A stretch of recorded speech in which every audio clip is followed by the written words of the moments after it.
Siaran langsung, dialog luar studio Radio Republik Indonesia Ranai. Selamat mengikuti.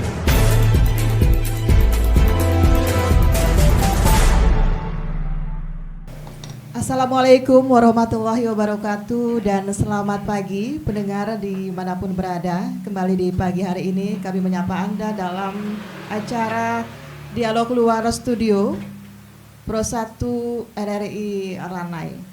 Dan pendengar, semoga di pagi yang cerah ini Anda semua dalam kondisi yang sehat melaksanakan aktivitasnya. Dan kali ini kami berada di salah satu tempat, yaitu di Pantai Teluk Selahang, Tanjung. Dan pagi hari ini masih dengan semangat Hari Kebangkitan Nasional ke-118. Kami menghadirkan dua narasumber, yaitu yang pertama dari Kepala Cabang Dinas Pendidikan Provinsi Kepulauan Riau, Bapak Sutomo, dan juga Ketua KNPI Kabupaten Natuna, Bung Haryadi.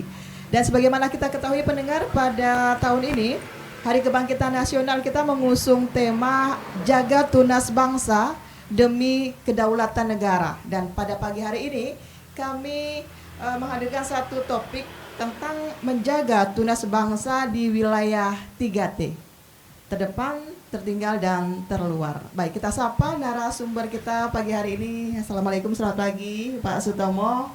Waalaikumsalam warahmatullahi wabarakatuh. Selamat pagi, semoga kita sehat semua.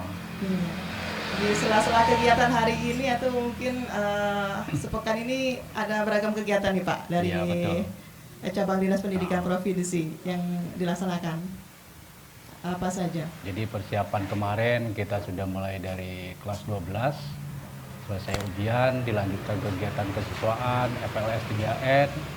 Hari ini kita juga sudah melaksanakan untuk pra ujian untuk kelas 11 dan kelas 10-nya untuk penilaian sumatifnya.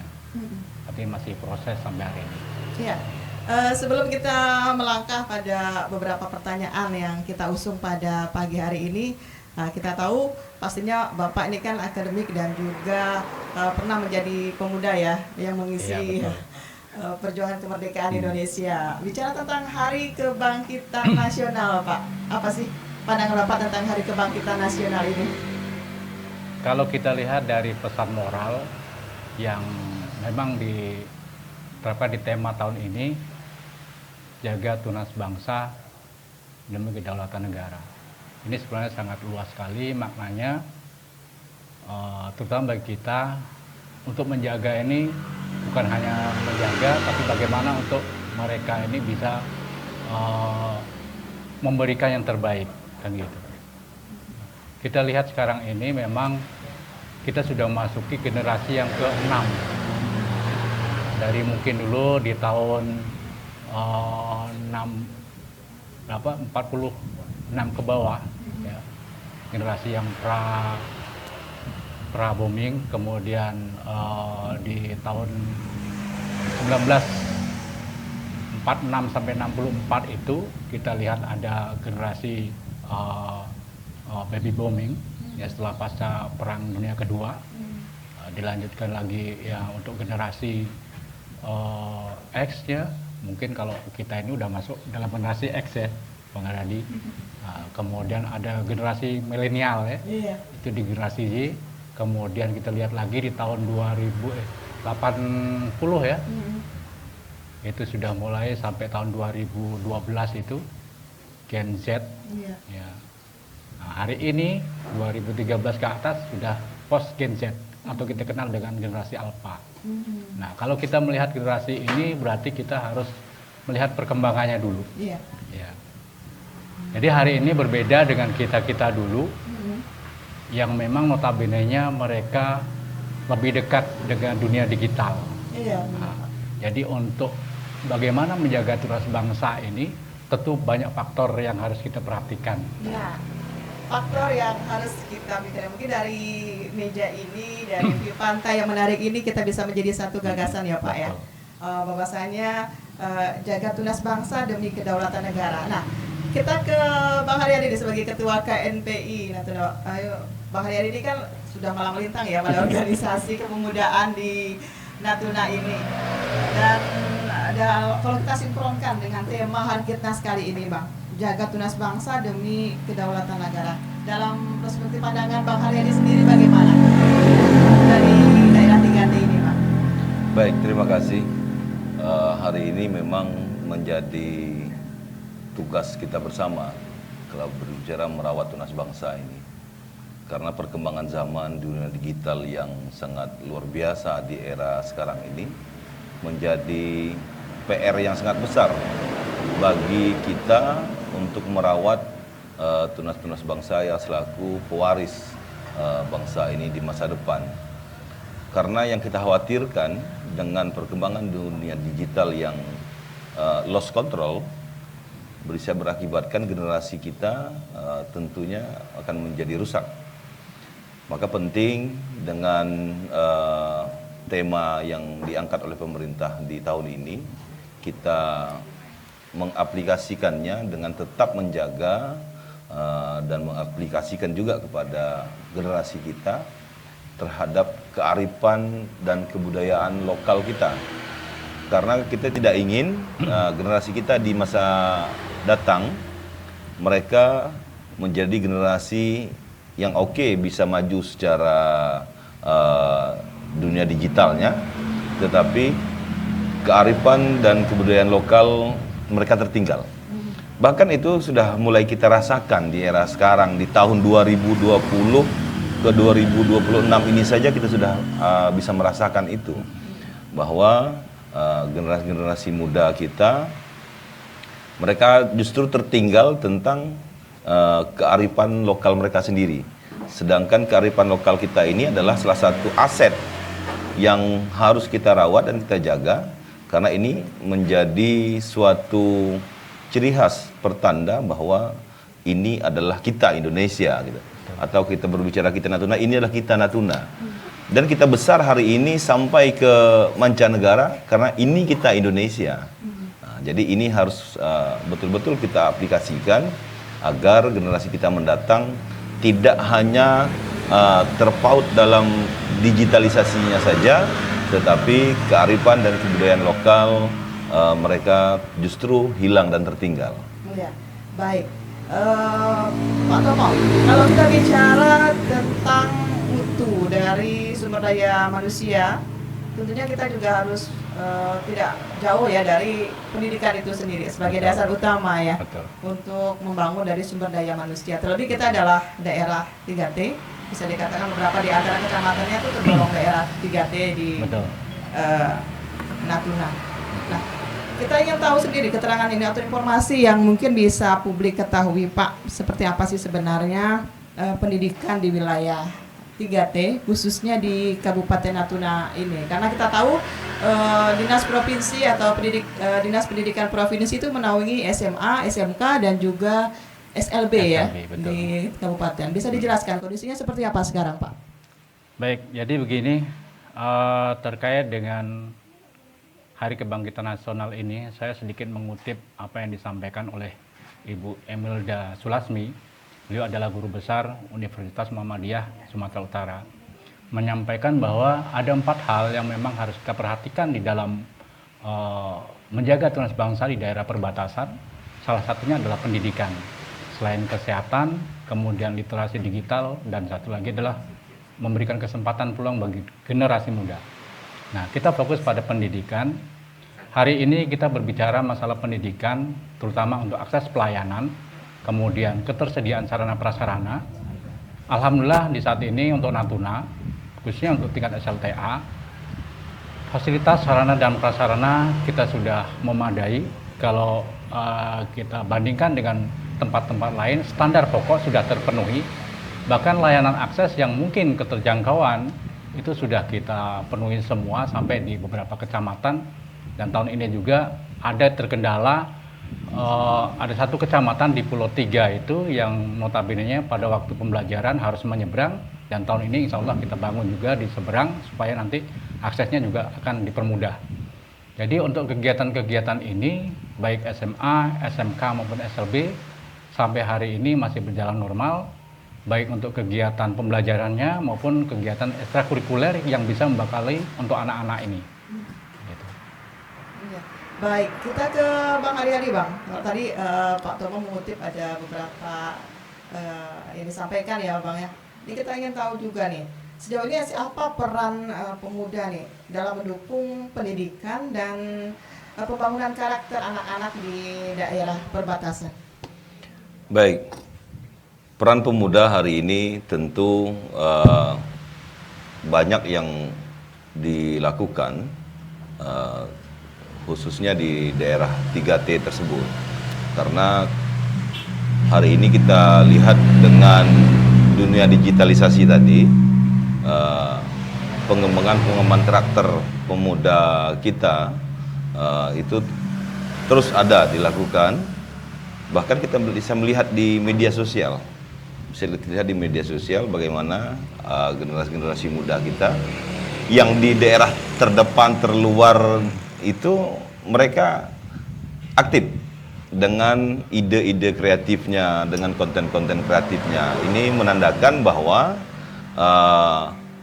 di daerah terdepan terluar tertinggal itu semuanya bisa berbuat untuk kemajuan daerah.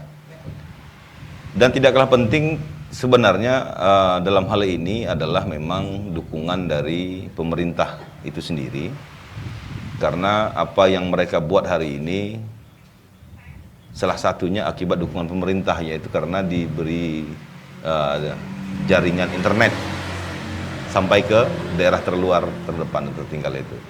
Sehingga mereka bisa mengeksplor apa yang ada di tempat mereka, apa yang terjadi di sekitar mereka, baik itu dengan ala pemberitaan yang mereka buat, kemudian dengan konten-konten yang mereka buat. Tinggal kemudian bagaimana kita memberikan edukasi supaya arah yang mereka laksanakan hari ini jelas. Yang kita khawatirkan tanpa edukasi nanti akan ada berita atau konten yang tidak baik muncul di tengah publik, akhirnya akan menjadi dilema di tengah masyarakat kita sendiri. Oh, siap. Ya. Menurut KNPI sendiri ini apa tantangan terbesar sebenarnya dihadapi pemuda Natuna di era digital? Karena tadi Pak Haryadi menyampaikan, ya sekalipun kita maju dengan beragam informasi, kita juga harus mengetahui gitu kearifan lokal yang ada, dan itu juga harus dilestarikan. Tantangannya apa nih bagi pemuda sendiri di era digital ini, Bang? Hari ini kalau kita berbicara tantangannya tidak akan pernah habis. Setiap era, setiap zaman itu mereka akan menghadapi tantangan yang berbeda. Ya, hari ini kalau kita berbicara tantangan hari ini, ya hari ini tantangan yang terbesar itu adalah keterbatasan anggaran yang baik itu dari pemerintah kita sampai ke organisasi-organisasi kepemudaan yang ada di daerah. Ini tantangan terbesar hari ini. Namun itu tidak harus menjadi kita berkecil hati.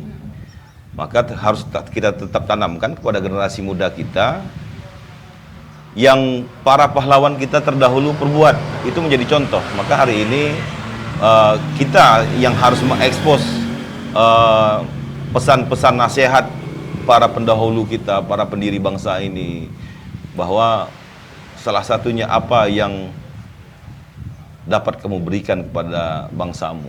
Jangan kamu tanyakan apa yang bangsamu berikan kepada dirimu. Ini salah satu motivasi yang bisa kita tanamkan kepada generasi kita yang sekarang. Karena kalau kita berbicara tantangan hari ini, ya tantangan hari ini tak bisa kita pungkiri. Memang tantangan terbesar itu adalah anggaran. Karena setiap pergerakan, setiap pekerjaan, setiap kegiatan yang ingin dilaksanakan tidak cukup dengan sumber daya manusianya yang bagus, tetapi tidak didukung oleh hal yang lain termasuk anggaran yang bagus.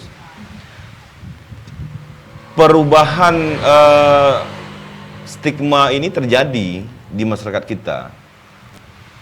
Dulu para pejuang kita dengan bambu runcing mereka bisa memerdekakan bangsa ini. Hari ini kalau kita berbicara seperti dulu, mampu tidak generasi kita yang sekarang akan berbuat seperti itu? Nah, jadi ini tantangan, salah satu tantangan juga. Artinya bagaimana tantangan-tantangan yang ada ini tidak mengecilkan hati kita untuk tetap berbuat untuk daerah dan bangsa ini.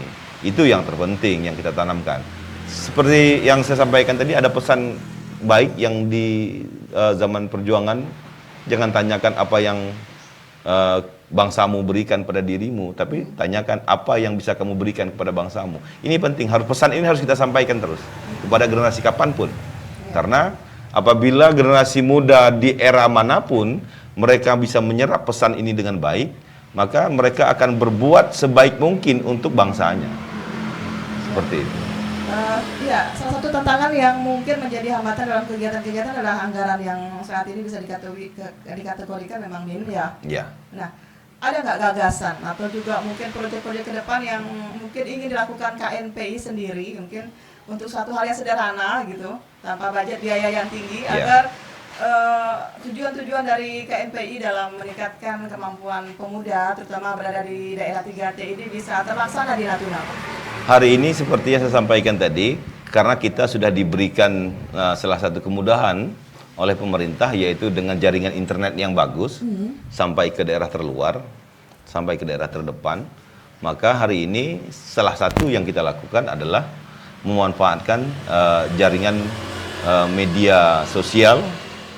Maka di situ kita berperan dengan berbagai macam edukasi dan pesan-pesan positif yang kita sampaikan kepada generasi kita, khususnya yang berada di daerah terdepan dan terluar itu. Demikian ya Pak ya. Baik, kita ke Pak Tomo kembali Pak. Baik.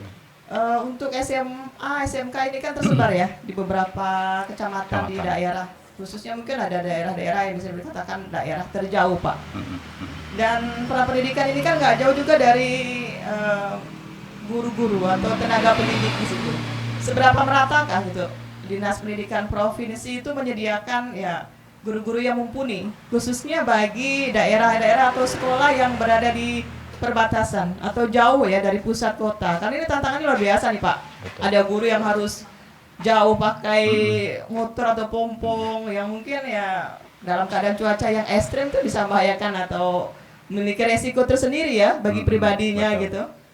Dan mungkin ada yang enggan juga ketika lihat ditempatkan di sana untuk sementara minta kembali atau juga mungkin nggak mau ditempatkan di tempat itu. Nah, bagaimana nih Pak menyikapi hal tersebut agar seluruh pemuda atau juga anak-anak di Natuna ini kan juga memiliki hak yang sama dalam pendidikan. Betul. Gitu. Nah, jadi memang selain tantangan digitalisasi yang tadi disampaikan Bang Haryadi, ini menjadikan tantangan kita bersama. Ini bukan menjadi tugas kita sendiri. Ada masyarakat, ada orang tua, ada pihak sekolah melalui pemerintah. Ini sama-sama untuk membantu mengarahkan, bahkan mendampingi dan mengontrol untuk anak-anak kita ini. Nah, terkait dengan yang saya sampaikan tadi, layanan pendidikan yang kita sudah sampaikan sampai di kecamatan, kemudian ketersediaan baik tenaga pengajarnya, kemudian layanan pendidikan untuk siswanya, hari ini kita sudah membangun. Dari hasil seleksi yang sudah dilaksanakan oleh pemerintah Provinsi Kepulauan Riau, baik itu untuk yang P3K paruh waktu, yang full waktu, bahkan kemarin yang terakhir adalah optimalisasi yang mungkin hari ini akan kita kembalikan ke daerah masing-masing sesuai dengan edaran gubernur. Nah, ini sangat membantu dan artinya bukan hanya pemerataan saja, tapi bagaimana meningkatkan kualitas dari guru-guru itu sendiri. Nah, mungkin secara berkala kita akan memberikan pelatihan-pelatihan secara online atau secara tatap muka secara berkala. Dan satu hal yang memang kemarin disampaikan juga bahwa tahun ini kita memberikan penghargaan bagi guru-guru yang memiliki artinya dedikasi yang tinggi untuk sekolah, untuk masyarakat. Kita berikan kenaikan pangkat luar biasa. Tapi dengan beberapa persyaratan yang memang harus mereka penuhi. Kemudian siswa itu sendiri, kita berharap bahwa di daerah 3T ini juga tidak dengan keterbatasan ini berarti bukan terbatas untuk mereka, tapi kita berikan layanan yang maksimal supaya mereka juga tidak ketinggalan. Nah, program afirmasi pendidikan yang sudah diterapkan terkait dengan program beasiswa yang dilakukan oleh pemerintah daerah Kabupaten Natuna yang bekerjasama dengan cabang dinas pendidikan, ini juga sangat membantu. Begitu juga bagi anak-anak SMP, kalau memang nantinya di tahun ini ini udah memasuki tahun kedua bahwa kita juga memiliki afirmasi pendidikan menengah khusus anak-anak SMP yang ingin melanjutkan ke tingkat SLTA dan memiliki keunggulan sekolahnya. Kita berikan kesempatan untuk sekolah di Tanjung Pinang dan Batam. Gitu. Ini semuanya full beasiswa. Nah, jatah tahun ini ada 18 orang gitu Bu. Di 18 ini kita akan coba seleksi di beberapa kecamatan yang nantinya mereka akan mengikuti pendidikan di Tanjung Pinang dan Batam yang memang notabene-nya di Natuna ini belum ada jurusan itu. Itu yang pertama. Dan ini juga dari kalangan yang memang orang-orang yang kemampuan ekonomi secara ekonomi kurang mampu tapi memiliki kemampuan intelektual anaknya, ya, punya kompetensi anaknya, kita berikan reward itu. Nah, ini Pak, 2 langkah. Iya, Bapak kan berada di cabang dinas pendidikan Natuna ya Pak ya, yang mungkin yang bisa melihat langsung realitanya di daerah kita. Ada nggak upaya Bapak sendiri sebagai Kacabdis itu mendorong gitu pihak provinsi dinas pendidikan mungkin untuk menambah kuota hal-hal tertentu yang mungkin bisa memberikan peluang bagi putra-putri di kawasan 3T Natuna ini Pak? Jadi kuotanya ditingkatkan atau juga mungkin ditambah lagi beasiswa-siswa yang lebih banyak gitu agar putra-putri Natuna khususnya yang mungkin ya keluarga yang kurang mampu atau juga tapi memiliki potensi nih Pak, atau berada di kecamatan yang jauh tuh punya kesempatan gitu yang luas gitu untuk meraih cita-citanya. Betul. Jadi gini, kita memang kalau untuk tingkatan SLTP yang ingin melanjutkan ke SLTA yang di luar dari Natuna kita batasi. Karena mau tidak mau kita harus mengisi juga di daerah kita dengan anak-anak ini. Terkecuali yang untuk masuk ke perguruan tinggi. Dan dengan program kerjasama ini, pemerintah daerah Kabupaten Natuna sudah memberikan jalan untuk mereka masuk ke perguruan tinggi dengan beasiswa. Dan begitu juga di provinsi. Kalau di provinsi ini mereka membuatkan untuk beasiswa yang sedang berlangsung, artinya mahasiswa yang sudah masuk tahapan semester ketiga dan seterusnya itu diberikan beasiswa untuk mereka yang besarannya mungkin sudah ditentukan baik yang ada di wilayah Kepri maupun di luar Kepri. Iya, Bang Haryadi, tokoh pemuda Natuna sendiri saya sebagai ketua KNPI. Tadi saya coba sedikit mengutip ya apa yang disampaikan oleh Bang Tomo, bahwasanya perlu akses untuk meningkatkan sumber daya manusia ini, perlu akses pendidikan yang baik, yang mumpuni, kemudian kesehatan juga. Dan yang terakhir peluang. Ini goalnya nih yang diharapkan oleh pemuda-pemudi di Natuna yang sudah bekerja, punya prestasi, punya kemampuan. Nah, sudut pandang Bang Haryadi sendiri bagi Ketua KNPI Natuna, seberapa besar sebenarnya peluang-peluang pemuda-pemudi Natuna untuk meraih kesuksesannya di daerah kita? Mampukah ya bersaing dengan pemuda-pemuda lain di luar meskipun kita berada di daerah 3T? Baik, kalau kita berbicara untuk mereka bersaing di daerah sendiri, hari ini sumber daya manusia generasi muda kita Natuna tidak tertinggal lagi dengan pemuda-pemuda dari daerah atau provinsi lain. Hari ini kita sudah memiliki insinyur yang asli anak Natuna, sudah punya ahli migasnya juga asli anak Natuna, kita sudah punya ahli ekonomi juga yang putra asli dari daerah Natuna. Artinya banyak. Untuk secara sumber daya manusia kita tidak tertinggal lagi. Tetapi hari ini yang menjadi kendala terbesar kita adalah peluang untuk kita bisa berkiprah di daerah sendiri ini yang sangat kecil. Bagaimana harapan kita kepada pemerintah tentunya untuk dapat membuka peluang bagi anak-anak kita berkiprah di daerahnya sendiri. Sekian banyak ya Pak Tomo ya, anak-anak kita Natuna ini yang melanjutkan pendidikan di luar Natuna. Dan boleh kita hitung dengan jari kembali berapa banyak yang kembali ke Natunanya dan mengabdi untuk daerahnya sendiri. Tidak banyak yang kembali. Mungkin yang keluar itu 10 orang, kita anggap seperti itu dengan rata-rata 10 saja. Mungkin yang kembali ke daerah itu mungkin separuhnya 5 orang kembali. Tapi yang 5-nya kemana? Mereka faktornya nih Bang. Mereka, apakah peluang kerjanya masih minim di sini atau gimana? Iya, yang saya sampaikan tadi. Peluang bagi mereka untuk berkiprah di daerah mereka sendiri itu yang sangat kecil.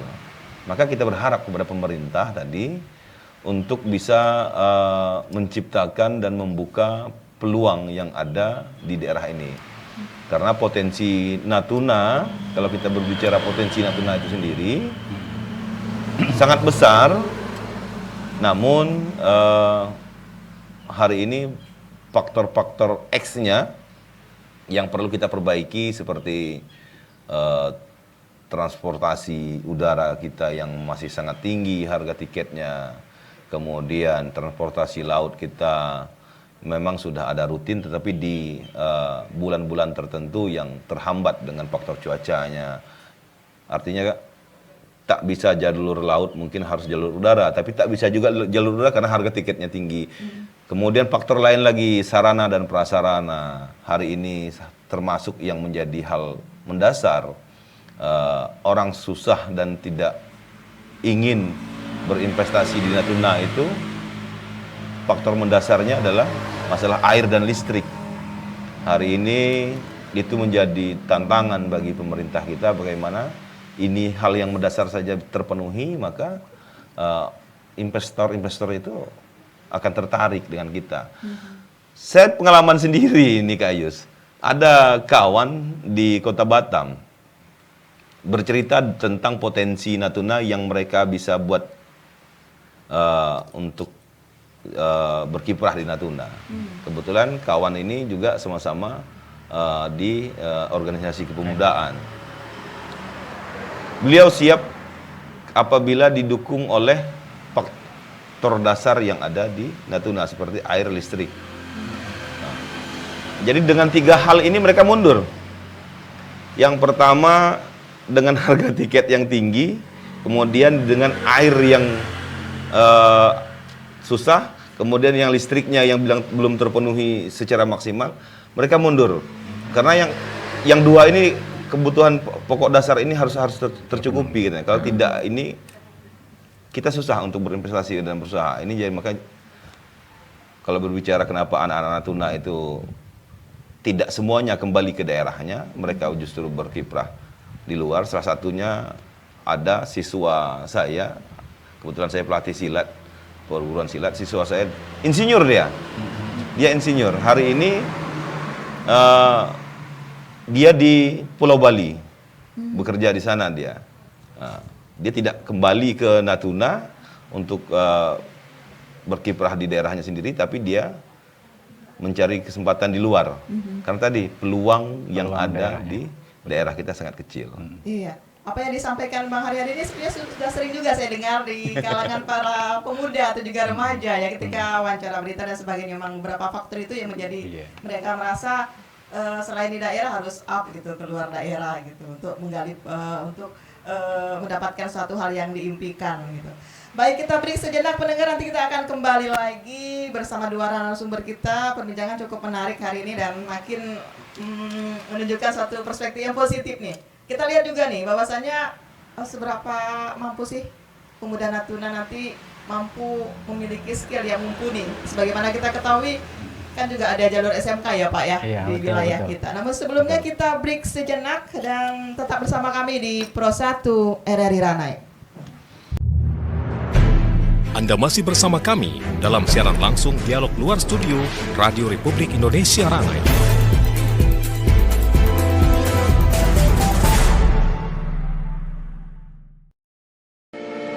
RRI Digital.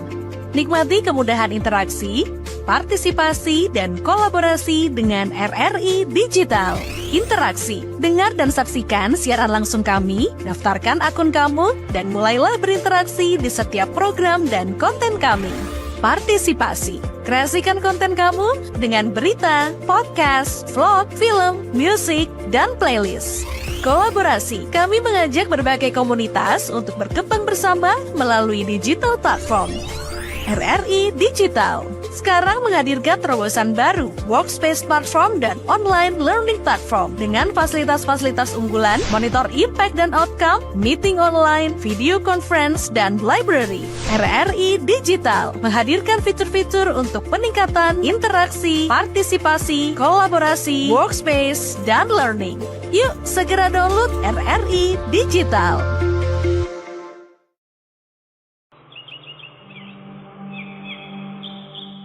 Indonesia. Ribuan pulau, ribuan keindahan.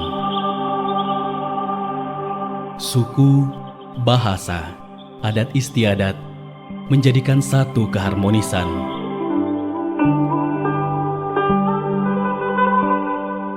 Perbedaan bukan penghalang, namun perbedaan menjadikan kekuatan. Saling menghargai dan menghormati, bentuk toleransi sesama anak negeri. Budaya menjadi suatu identitas bangsa. Tradisi menjadi penguat generasi bangsa. Adat istiadat, wujud cinta terhadap bangsa. Dari Sabang sampai Merauke, dari Miangas hingga Pulau Rote, itulah Indonesia.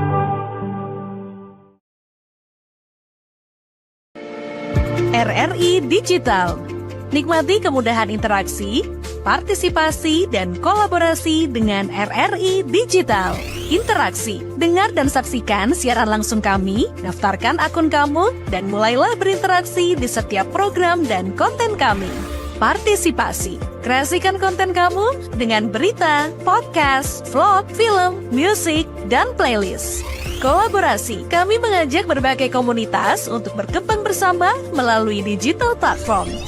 RRI Digital sekarang menghadirkan terobosan baru, workspace platform dan online learning platform dengan fasilitas-fasilitas unggulan, monitor impact dan outcome, meeting online, video conference, dan library. RRI Digital menghadirkan fitur-fitur untuk peningkatan interaksi, partisipasi, kolaborasi, workspace, dan learning. Yuk, segera download RRI Digital. Anda masih bersama kami dalam siaran langsung Dialog Luar Studio Radio Republik Indonesia Ranai.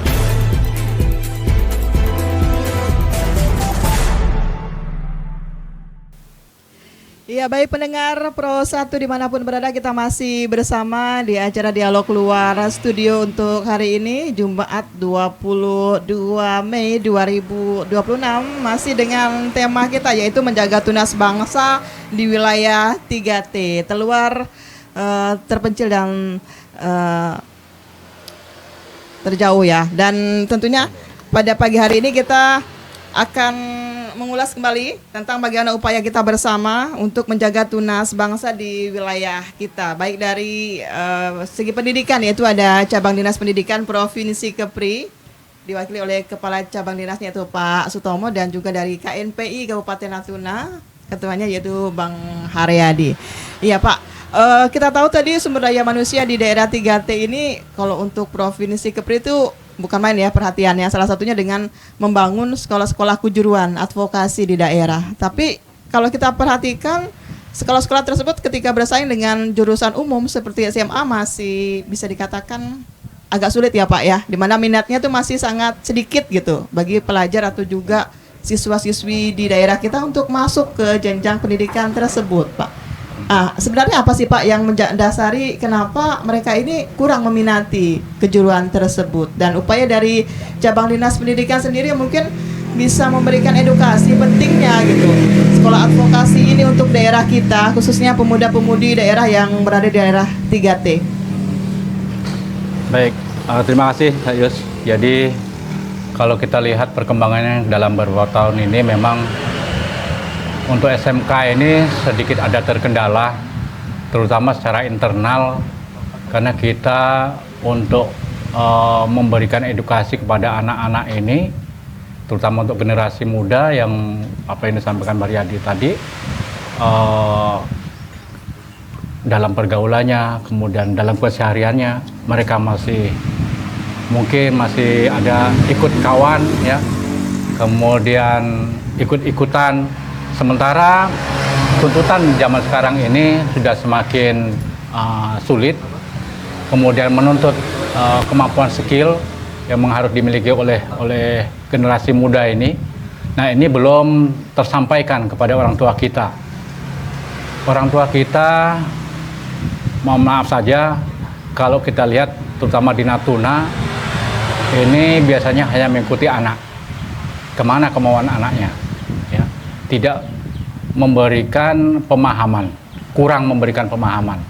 Nah, kita lihat saja kalau tadi bandingkannya di Batam, Tanjung Pinang, Karimun yang memang notabene-nya mereka sudah menjadi kota-kota besar yang sudah berkembang, SMK itu menjadikan sekolah yang favorit. Ya, karena di sana selain ilmu pengetahuan secara umum mereka dapatkan, juga secara kompetensi mereka miliki, mereka dapatkan di SMK itu.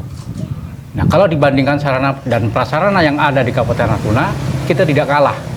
Mungkin bisa lihat di sekolah-sekolah itu fasilitas sarana yang ada di SMK itu sudah industri, gitu. Beda dengan kursus dan sekolah di SMK. Kalau kursus keahlian mereka miliki, tapi kompetensi, karakter mungkin sulit. Nah, kalau di SMK ini selain karakter yang mereka miliki, kemudian selain skill yang mereka miliki, secara teori, kemudian karakternya, budayanya mereka ajarkan. Jadi percuma saja mereka terampil, tapi kalau mereka punya karakternya tidak sesuai yang diinginkan. Kita berharap bahwa di tahun ini juga masyarakat bisalah untuk menyekolahkan anak-anaknya atau melihat langsung di sekolah-sekolah itu, terutama di SMK. Yang kedua, dari pihak sekolah itu sendiri memang saat ini masih minim untuk memberikan promosi ataupun informasi kepada masyarakat. Kita berharap melalui media sosial yang sudah ada ini mereka lebih gencar supaya masyarakat mengetahui. Kalau perlu memang di SMK itu ya secara live mereka mengadakan praktek atau kegiatan magang dan kegiatan pembelajaran di sekolahnya bisa diekspos dan bisa dilihat oleh masyarakat. Nah, ketiga, kita terkendala di SMK ini terutama di Natuna bagi mereka anak-anaknya akan melakukan magang. Karena kita lihat di Natuna ini untuk industri, ya dunia usaha sangat terbatas. Sehingga mereka harus keluar di Natuna untuk melaksanakan magang. Nah, ini membutuhkan biaya yang tidak sedikit. Nah, ini juga menjadi kendala kita. Nah, kenapa di Batam itu sangat ramai peminatnya? Karena sekelilingnya memang dunia industri. Selesai dari SMK, mereka sudah langsung bisa bekerja, kemudian bisa dari perusahaan kerjasama dengan sekolah, menarik. Nah, ini peluang bagi mereka. Berbicara masalah peluang dan kesempatan untuk remaja, untuk anak-anak, ini yang sangat kurang di daerah kita. Makanya kita lihat kurang anak-anak berminat ke SMK karena peluang kerja setelah mereka lulus SMK tidak ada di tempat kita ini. Harapan kita adalah mereka bisa mandiri. Tapi bukan saja dengan mandiri itu mereka hanya menciptakan pekerjaan, tapi bagaimana mereka memiliki jiwa yang tangguh, kemampuan inovatif, ya, kreatif, dan mampu mendampingi kawan-kawan yang lainnya. Artinya di situ bisa melakukan pembinaan, walaupun yang diperoleh dia sendiri ke lapangan bisa merekrut kawan-kawan yang lain untuk mempelajari keterampilan yang dia miliki dari SMK itu.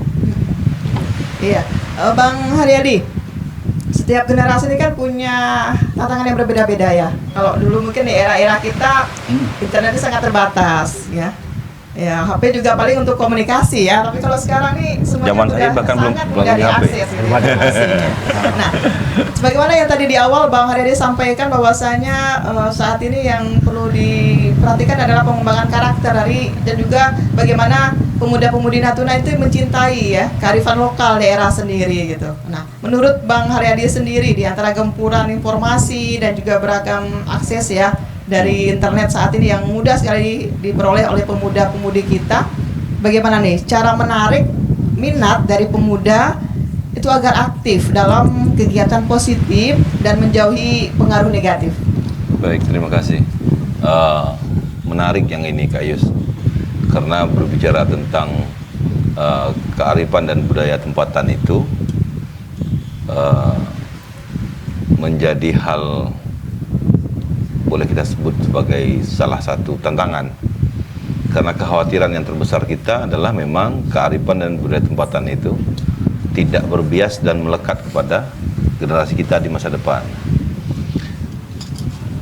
PR sebenarnya ini adalah PR kita bersama, menjadi tugas kita bersama ya Pak Tomo ya. Iya, betul. Baik itu lembaga pendidikan, baik itu lembaga-lembaga seperti organisasi-organisasi, kemudian termasuk lembaga adat, bagaimana ini bisa duduk bersama, berkesinambungan bersama dengan pemerintah, tetap mengangkat kearifan dan budaya tempatan ini menjadi salah satu tolak ukur dan dasar cara berkehidupan masyarakat kita yang harus kita wariskan kepada generasi yang akan datang. Karena kearifan dan budaya tempatan kita ini yang hari ini kita ketahui bersama bahwa tata cara berkehidupan masyarakat kita memang itulah dia. Dan hari ini masih terjaga dan kita sendiri sehari-hari melaksanakannya gitu. Cuma kekhawatiran kita memang tergerusnya perubahan zaman, tergerus juga lah nanti kearifan dan budaya tempatan. Seperti hal-hal sederhana saja yang orang-orang tua kita dulu melarang, misalnya jangan berjalan di waktu menjelang maghrib atau di petang hari itu Pak Tomo ya. Ini ada pesan pendidikan di dalamnya, bukan hanya sekedar melarang begitu saja. Ini salah satu kearifan lokal budaya tempatan kita yang sederhana tapi pesan-pesan pendidikannya ada di dalamnya. Banyak hal-hal yang seperti ini sudah mulai terkikis di generasi kita. Apa pula tak boleh jalan pula maghrib tak boleh jalan. Tapi di sana ada pesan baik yang sekarang tetap harus kita edukasi kepada generasi kita. Kenapa pesan ini dibuat oleh orang tua-tua kita terdahulu? Karena di dalamnya itu ada pesan pendidikan seperti jam maghrib itu jam orang sholat, yuk kita ibadah, ya kan? Kemudian jam maghrib itu jam yang perpindahan dari antara siang ke malam. Nah, dari siang ke malam. Coba di jam itu, kalau orang tua-tua kita dulu tradisinya itu jam sudah berada di rumah. Kalau yang sudah sedang berada di luar rumah, yang kerja, yang apa, itu jamnya waktu dia berkumpul dengan keluarga. Artinya di dalam itu ada pesan pendidikan yang hari ini harus kita wariskan. Betul. Jadi tantangan yang terbesarnya dalam hal ini ya tentu bagaimana peran kita sendiri dari semua lembaga, baik itu pemerintah, lembaga pendidikan. Mungkin sebagai saran juga mungkin untuk lembaga pendidikan Pak Tomo, bagaimana hal-hal yang seperti ini tentang kearifan dan budaya tempatan ini menjadi suatu pendidikan tambahan di sekolah. Di sekolah bisa dijadikan dia sebagai muatan lokal kah, apakah, atau ada di hari-hari tertentu dicarikan narasumbernya untuk menyampaikan kepada siswa. Mungkin tadi kita sekarang di jam sekolah itu lebih banyak Pak Tomo. Saya juga punya anak yang sudah usia SLTA. Jadi dari pagi sampai ke sore itu anak-anak ini kan di sekolah. Waktunya habis di sekolah gitu. Mereka punya waktu dengan kita di Sabtu dan Minggu. Dengan faktor pekerjaan orang tuanya juga, saya juga merasakan itu. Terkadang waktu kita itu sedikit dengan anak, terutama di malam hari. Belum lagi di malam harinya mereka punya kegiatan juga yang menyangkut pengembangan karakter mereka. Seperti ada yang latihan futsal, ada yang latihan bela diri dan lain-lainnya.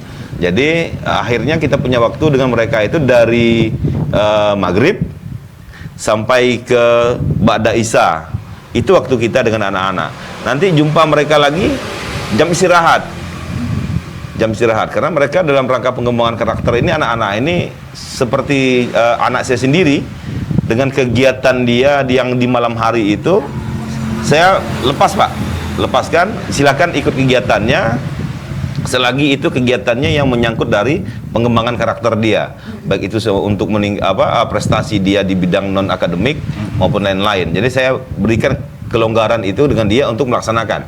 Artinya jam orang tua ini sedikit untuk memberikan edukasi tentang berbicara tentang kearifan lokal dan budaya tempatan tadi Pak. Mungkin saran kita dari selaku lembaga organisasi kepemudaan di Natuna, mungkin diberikan ruang lah kepada anak-anak itu, mungkin dalam seminggu itu punya 1 jam waktu untuk belajar tentang mengedukasikan diri tentang kearifan lokal dan budaya tempatan dengan narasumber. Mungkin bisa kita minta dari lembaga adat ataupun yang lainnya tentang kearifan dan budaya tempatan kita Natuna ini. Karena tadi pesan positifnya ada, nilai-nilai pendidikannya ada.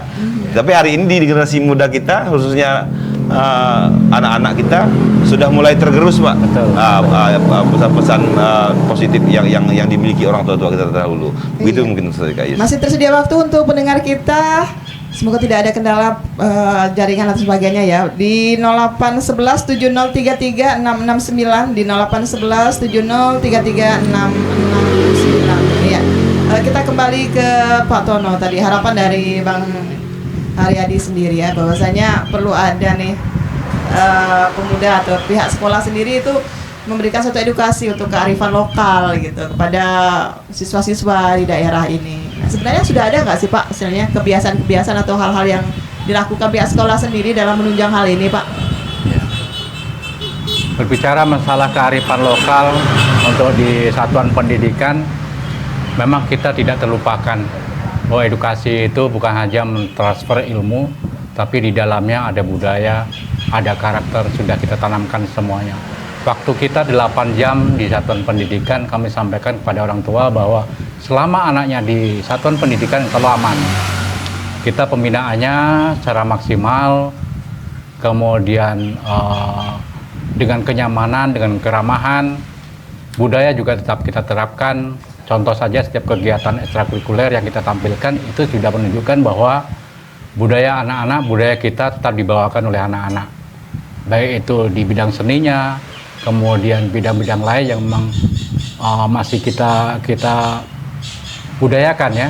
Nah, yang mungkin nanti di hari raya Idul Adha ada pawai takbir ya, itu merupakan satu budaya kita yang harus kita lestarikan terus, kita masih jalankan itu ya. Insya Allah kita masih terapkan. Kemudian di tahun ini juga bekerjasama dengan pemerintah daerah, ada geopark, geosetnya juga akan kita hidupkan kembali, terbuka dalam satu kurikulum nantinya tentang budaya kita ini, sehingga mereka nanti bisa memahami kondisi alam kita, bisa mengetahui warisan-warisan dari budaya kita ya, bukan hanya sekedar alam, tapi di situ ada nilai-nilai budayanya ya, dari kulinernya ya, semuanya harus kita sampaikan gitu. Untuk kurikulum kelompok ini kapan nanti akan mulai dilaksanakan gitu di daerah kita nih Pak? Hasil terakhir kemarin dengan Kabupaten Natuna bahwa ini masih dalam proses di Dinas Pendidikan Kabupaten bersama dengan Bapperda ya, terkait dengan kurikulum Geoset ini atau Geopark ini nanti akan diterapkan baik itu melalui muatan lokal ya untuk SD, SMP, dan kami di tingkat jenjang SLTA juga akan mengikuti. Artinya nanti setelah mereka berkembang kami akan sampaikan juga ke Dinas Pendidikan Provinsi bahwa kita sudah memiliki satu kurikulum yang memang kurikulum itu mencakup tentang budaya kita untuk Natuna. Karena kita mau tidak mau memang harus memaksimalkan untuk kearifan lokalnya itu. Jadi salah satunya adalah kita masukkan dalam kurikulum itu supaya nanti ada wadahnya. Nah, satu hal lagi Pak, mungkin ini bisa menjadi satu informasi juga bagi kita semua ya. Kalau daerah 3T ini kan salah satu rentannya adalah anak-anak ini lemah dalam melanjutkan sekolah, sehingga dalam masa pendidikan juga memutuskan untuk putus sekolah. Mungkin salah satunya ingin mencari penghasilan sendiri, mungkin yang lebih mudah, misalnya jadi nelayan atau apa yang mungkin ini juga menjadi PR kan bagi kita semua gitu, betul. agar angka anak putus sekolah di daerah kita, terutama anak di wilayah 3T ini tidak meningkat nih, apa nih langkah yang dilakukan sebaiknya nih untuk mencegah ini Pak? Jadi setelah saya amati terkait dengan beberapa tahun ini program kerjasama dengan pemerintah daerah dan perguruan tinggi, ya, apa yang disampaikan Bang Har tadi terkait lulusan kita, keterserapan mereka yang sudah melanjutkan perguruan tinggi kemudian kembali ke daerah kita, ternyata dia ada peluang pekerjaan. Ini perlu analisis oleh pemerintah daerah. Kita melakukan kerjasama, bukan berlanjut terus dengan jurusan yang sama terus, yang akhirnya nanti setelah mereka selesai akan menjadi pengangguran atau mungkin kurang kompetensi. Tapi dianalisis dulu, seberapa banyak kebutuhan, terus apa yang dibutuhkan di Natuna ini. Itu yang harus dijolok untuk kerjasamanya. Sehingga nanti setelah mereka selesai, kembali memang dibutuhkan gitu. Nah, hari ini kalau kita berbicara, oh ini masuk ke Telkom. Tahun ke depan besok Telkom lagi. Berikutnya ke Telkom lagi. Kemana lulusan mereka nantinya, kan seperti itu. Nah ini kita berpikir cara logika aja dulu. Jadi ini perlu dianalisis dulu supaya nanti tidak terjadi pengangguran seperti yang lama-lama ya mereka kembali dengan menumpuk dengan jurusan yang sama tapi tidak ada peluang pekerjaan yang di sini. Malah saya berkeinginan bagaimana pemerintah daerah ini terus untuk Pemda bagian-bagian mana yang diperlukan atau mungkin mohon maaf untuk accountingnya agak kekurangan atau mungkin di bidang kerjasamanya ada kekurangan atau mungkin bagian pemasarannya di perindaknya ada kekurangan tenaga SDM-nya. Ini yang perlu dijolok. Kemudian kami sebagai penyedia SDM-nya di satuan pendidikan kita bisa mengarahkan ini peluang untuk mereka, gitu. Sehingga mereka setelah kuliah kembali memang dibutuhkan, gitu. Nah ini yang saran untuk pemerintah daerah saja ini sebagai sharing lah. Baik, kita ke Bung Haryadi. Beberapa poin tadi sampaikan juga ke Bung Tomo ya. Salah satunya nih depan mata nih persiapan untuk Geopark UNESCO Global, Bang. Kemudian juga ada adanya Pertamina yang akan melakukan eksplorasi ya di Laut Natuna untuk migasnya. Karena kita tahu Natuna ini salah satu kayaannya dari migas ya. Nah, apa pesan-pesan nih Bang yang mau disampaikan kepada pemuda kita dengan melihat adanya ya peluang-peluang seperti ini, dimana kita juga harus bersaing untuk meraihnya itu, agar tidak kalah bersaing dengan sumber daya manusia lain di luar daerah yang juga ingin memperoleh gitu kesempatan ini gitu, kesempatan emas ini di daerah kita, Bang. Pesan untuk generasi muda kita khususnya yang akan melanjutkan ke jenjang pendidikan seperti yang Pak Tomo sampaikan tadi, saya sepakat sekali dengan berbicara potensi. Kita tidak monoton hanya di satu bidang saja. Akhirnya menumpuk di satu bidang ini, menumpuk sekian banyak orang gitu. Akhirnya kita kewalahan juga untuk mengeksplor mereka supaya menjadi berdaya guna. Tapi dengan melihat potensi-potensi yang ada, tidak hanya di satu bidang. Yang pertama pesannya adalah percaya dan yakin dengan kemampuan kita anak-anak Natuna, biarpun kita disebut orang yang berada di daerah terluar, di ujung perbatasan. Terbukti kok bahwa anak Natuna itu bisa hebat. Secara prestasi akademik dan non-akademik, anak-anak Natuna bisa hebat. Prestasi terbaru saja yang anak Natuna, yang usianya juga masih disebut kategori pemuda, Erik Subandi yang karyawan dari Bank Riau Kepri, berkiprah di pickleball internasional di Malaysia kemarin dapat medali perak. Ini salah satu bukti bahwa kita anak Natuna ini bisa memberikan yang terbaik. Jadi jangan ragu dengan kemampuan kita dulu. Yang kita khawatirkan itu. Belum nak mulai dilah lemah semangat. Ya kan? Belum nak mulai dilah lemah semangat. Aduh, pakai aduh nih. Mampu tak aku ya? Jadi ini harus kita motivasi kepada generasi kita. Yuk buktikan bahwa kita bisa seperti anak-anak yang berada di kota besar. Seperti itu. Luar biasa semangatnya ya di Hari Kebangkitan Nasional ini. Bang Haryadi coba membangkitkan semangat kita semua. Bahwasanya walaupun berada di ujung utara Indonesia, pulaunya kecil dan nyaris tak terlihat jadi beda ya. Tapi kita nih kalau berupaya sungguh-sungguh bisa ya Bang ya. Bisa. Maka dia berprestasi global nih ke luar sekali. negeri gitu ya Bang Arya. Baik. Ini mengakhiri kebersamaan kita pagi ini, Pak Tomo, apa nih pesan-pesan yang mau disampaikan sebagai seorang pendidik juga di daerah kita ya pada Hari Kebangkitan Nasional kali ini? Ya, untuk generasi muda tetap semangat untuk belajar, cari ilmu, jangan sampai putus asa, kemudian berikan filter terhadap diri sendiri terkait dengan keterbukaan informasi dan digitalisasi ini. Dan pesan saya kepada orang tua, mohon untuk evaluasi dan kontrol anak-anaknya, termasuk masyarakat. Lebih baik, lebih bagus kita mengontrol daripada nanti terjadi yang tidak kita inginkan. Terakhir, apa yang disampaikan Pak Haryadi tentang mungkin edukasi yang mungkin tidak disengaja oleh masyarakat, yang pesan-pesan orang tua dulu kita sampaikan, itu sangat penting. Nah, jadi itu mohon untuk dipahami. Dengan dialog seperti ini kita bisa memberikan pencerahan kembali kepada kita sendiri secara pribadi, kemudian kepada masyarakat, kemudian seluruh pendengar yang memang memiliki kontribusi terhadap pemuda. Iya, baik pendengar dimanapun berada, demikian kebersamaan kita kali ini di acara dialog luar studio kita dalam rangka Hari Kebangkitan Nasional ke-118 tahun 2026. Ya, beberapa poin yang sudah saya catat dari dialog kita kali ini dari Bang Haryadi sendiri adalah tingkatkan potensi. Kita miliki satu kelebihan yang berbeda. Tetap percaya diri walaupun kita berada di ujung utara Indonesia, daerah 3T sekalipun kita mampu bersaing dengan pemuda-pemuda lain di luar daerah. Kemudian dari Pak Tomo sebagai Kepala Cabang Dinas menyampaikan bahwasanya jangan pernah berputus asa. Peluang itu selalu ada gitu. Asal kita mau berupaya dan berusaha ya. Dan tentunya hal tersebut juga perlu ada dukungan dari pemerintah sebagai instansi terkait ya, atau institusi terkait. Kemudian juga melihat potensi yang ada, kita gali kemampuan daerah kita nih untuk bisa menjadi satu daerah yang bermakna bagi kehidupan kita. Dan yang pertama pengawasan dari orang tua ya Pak. Sampai berjumpa kembali di lain kesempatan dan semangat Hari Kebangkitan Nasional. Kalau kita bukan kita, siapa lagi gitu untuk Natuna dan juga untuk Indonesia. Terima kasih untuk Bang Haryadi yang sudah bersama pagi ini bersama kita dan juga Pak Tomo yang juga dalam kesibukannya menyempatkan diri kemari. Kita jumpa lain waktu ya Pak ya di dialog yang berbeda.